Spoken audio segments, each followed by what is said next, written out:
वज़ीर-ए-आज़म इमरान खान की साबिका अहलिया सहाफ़ी रिहाम खान का कहना है कि इमरान खान का सियासी कैरियर ख़त्म हो चुका है। अब अवाम उनसे बुरी तरह से तंग आ चुके हैं। वो एक ख़ुद पसंद शख्सियत हैं। वज़ीर-ए-आज़म इमरान खान की जानिब से गुज़िश्ता शब किए गए खिताब के बाद रिहाम खान ने भारतीय मीडिया NDTV को एक ख़ुसूसी इंटरव्यू दिया।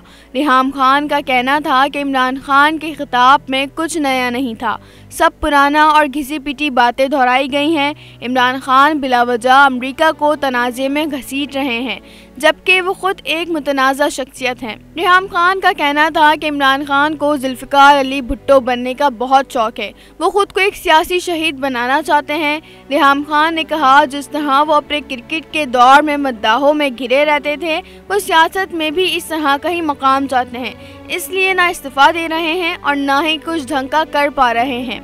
उन्होंने मज़ीद कहा कि इमरान खान एक बार सियासत और वज़ीर-ए-आज़म की कुर्सी से उतर गए तो उन्हें कोई याद भी नहीं करेगा। पाकिस्तान इमरान खान को ऐसे भूल जाएगा जैसे वो था ही नहीं।